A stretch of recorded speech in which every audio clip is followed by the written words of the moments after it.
ఓం నమ శివాయ. శ్రీ ముత్తుస్వామి దీక్షితుల వారి కృతిలో వాయులింగమైన శ్రీకాళహస్తి క్షేత్రము గురించిన కృతి.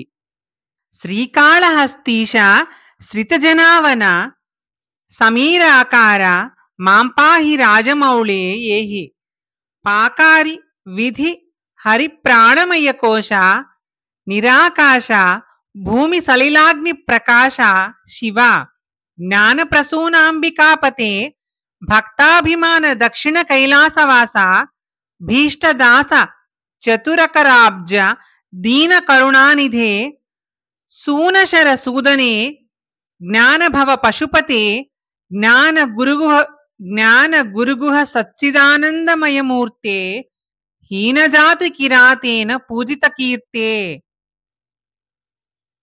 నమస్తే వాయో త్వమేవ ప్రత్యక్షం బ్రహ్మాసి త్వమేవ ప్రత్యక్షం బ్రహ్మ పరిష్యామి అని వేద ఋషులు స్తుతించిన రీతిగా దీక్షితుల వారు ప్రత్యక్ష బ్రహ్మములై వాయురూపమున ఉన్న శ్రీకాళహస్తి క్షేత్ర స్వామిని స్తుతించారు. పల్లవిలో శ్రీకాళహస్తీశ్వర స్వామి ఆశ్రితులను రక్షించువాడని, వాయువే తన ఆకారముగా కలిగిన వాడని అనడంలో, సమీరాకార అని అనడంలో సూచించారు. చంద్రుని తలపై ధరించిన ప్రభువు రమ్ము నన్ను పాలింపుము అని ప్రార్థించారు. సమీరాకారుడైన స్వామి గురించి ఏమి చెప్పవలనైనా గాలికి ఆకారము లేదు. వాయువును జగత్తు యొక్క ప్రాణము అని అంటారు.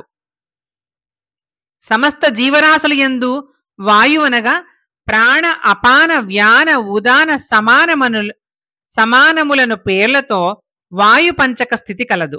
అవియే ప్రపంచ ప్రాణములు. ఈ పంచ ప్రాణములు తానైన వాడే ఆ స్వామి. ఇది వివరముగా దీక్షితుల వారు అనుపల్లవిలో మరొక రీతిగా సూచిస్తున్నారు. దీక్షితుల వారు అనుపల్లవిలో పాకారి విధి హరిప్రాణమయ కోశ అనడంలో ఇంద్రుని యొక్క, బ్రహ్మ యొక్క, విష్ణువు యొక్క ప్రాణమయ కోశ అనిన పంచప్రాణములతో నిండిన కోశమే తన ప్రాణమయ కోశముగా ఉన్నవాడు.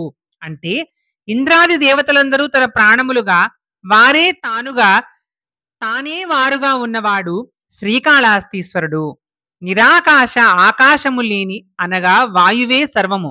అచట ఆకాశము వాయు రూపమున విలీనమై ఉంది.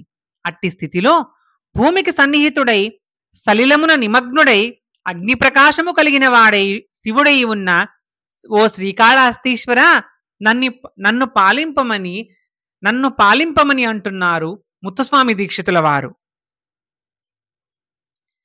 భూమి సలిల అగ్నులను దాటిన తరువాత వాయువు. ఈ వాయువు సర్వప్రాణుల యొక్క ప్రాణము. ఆ ప్రాణమే శివస్వరూపము. అట్టి శివస్వరూపమైన వాయువుకు ఆకాశమున విలీనమగుట అనగా ఆకాశమున వ్యాపించినచో ప్రాణమయ రూపమున సకల ప్రాణికోటి యందు కుంభింపబడియుండుటకు అవకాశము లేదు. అదియే నిరాకాశ పదముచే సూచితమైంది. అట్టి సర్వజగత్ ప్రాణము భూమిని, జలమును, అగ్నిని ప్రాణవంతం చేస్తోంది. అదియే వాటి ప్రకాశము.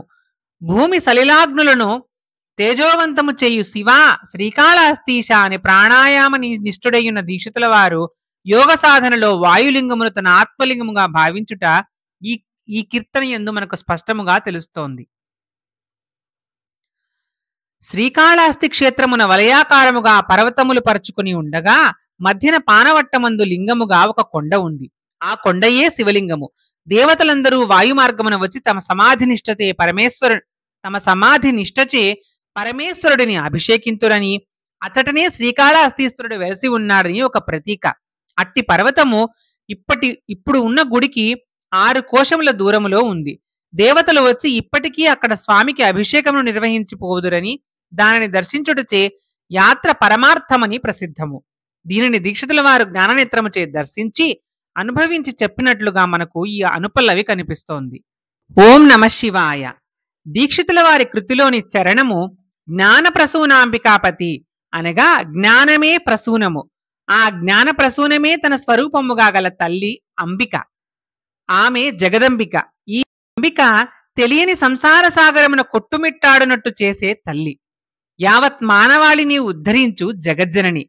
ఎన్ని జన్మలెత్తినా తానే తల్లి కాని జన్మ జన్మలలో ఎందరెందరో తల్లులు. ఆ తల్లులకు తల్లి, జగత్తునకు తల్లి ఈ అంబిక. మరి ఆమె తన మాయకు లోబడని వాణిని, తన మాయ తెలిసిన వానిని జ్ఞాన మార్గమున బ్రహ్మమయునిగా ఆనందవల్లి ప్రసూనముగా పరమాత్మతోడి సాయుధ్యమున్న పరిమళింపజేయును. ఈ రెండు అనుభవాలకు మానవునిగా దీక్షితుల వారే సాక్షీభూతులు, మేటి అనుభవజ్ఞులు. కీర్తన కొరకు కొన్ని పదములు కూర్చి పలికిన పాండిత్యవంతులు కారు దీక్షితుల వారు. ఈయన అనుభవమున పండిన పండితుడు. పల్లవి అనుపల్లవిలో చెప్పిన మహావిషయము వెంటనే చరణమున జ్ఞాన ప్రసూనాంబికాపతే అనిన వారిన ఆ జ్ఞాన ప్రసూనపు వాసనను పసిగట్టి మనము అర్థము చేసుకుని భావించునుచో లభించునది అమృతమే. ఆ జ్ఞాన ప్రసూనాంబికాపతి ఉత్తర కైలాసమున ఉన్నచో భక్తులు అతడిని చేరుకోగలరా?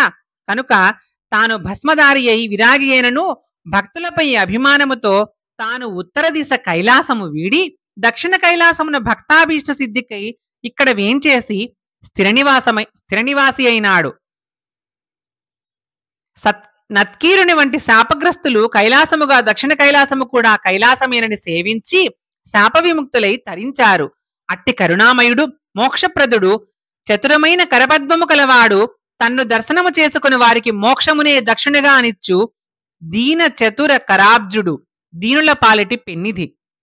కామమును సూన శరములచే ప్రకోపింపజేయు మన్మధుని భస్మము చేసినవాడు, అనగా తన భక్తులను కామక్రోధాది అరిషడ్వర్గముల నుండి కాపాడునట్టి కరుణానిధి. అందుకే జ్ఞానము కలిగిన పశువులకు తాను పతి అయి తన పశుపతిత్వమును సార్థకము చేసుకున్నాడు. అట్టి ఆ పశుపతి జ్ఞానమే గురుగుహునిగా సచ్చిదానందమైన మూర్తితో వెలుగొందుతున్నవాడు. కేవలము అతి నిష్ఠాగరిష్ఠులచే కాక తిన్నడు వంటి నిమ్నజాతి వారిని కూడా ఉద్ధరించి పునీతులను మోక్షప్రదులను చేసిన కీర్తి ఈ స్వామికే దక్కింది. అట్టి రాజమౌళి నీవు నన్ను రక్షింపుము అని దీక్షితుల వారు వాయుభూతలింగ రూపధారుడైన శ్రీకాళహస్తీశ్వరుడిని స్తుతించారు. సాహిత్యము, వేదాంతము, శ్రీవిద్య కాదు, పండిన తన అనుభవమే ఒక పూలతీగ వలె సాగింది. అదియే ఆనందమైనట్టి ఆనందవల్లిగా తన తనువును భూమి నుండి ఆకాశము వరకు కొనిపోయి ఎక్కడ ఏ అనుభవముండునో అక్కడ ఆ అనుభవమును విస్తరింపజేసుకునిరి. జ్ఞాన ప్రసూనమును పూయించుకున్న వాని ఆత్మవిష్కార రూపమైన అక్షర సముదాయమే స్వరరస సంపుటియే భావరాగ యోగమే శ్రీ దీక్షితుల వారి భోగము. ఈ క్షేత్రమును గూర్చి ధూర్జటి మహాకవి శంకరాచార్యుల వారు మహోన్నతముగా కొనియాడారు. ఈ కృతిలోని చరణము చివరగల హీనజాతి కిరాతేన పూజిత కీర్తి అనున్నది భక్త కన్నప్ప చరిత్రను స్ఫురణకు తెస్తుంది. ఈ క్షేత్రమును గురించి దుర్జటి శ్రీకాళహస్తీశ్వర శతకాన్ని రచించారు. ఈ కృతిలోని దీక్షితుల వారి భావము దుర్జటి రచించిన శ్రీకాళహస్తీశ్వర శతకములోని ఏ వేదంబు పఠించెలూత భుజగం వేశాస్త్రముల్ జూచే దానే విద్యాభ్యసనంబునర్చె కరి చెంచే మంత్రమోహించే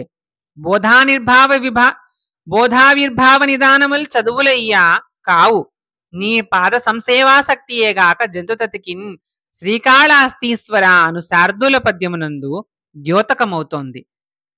కైలాసవాసి భగవాన్ శ్రీకాళహస్తీశ్వర. ఓం నమః శివాయ. ఈ వీడియో మీకు నచ్చితే లైక్ చేసి షేర్ చేయండి.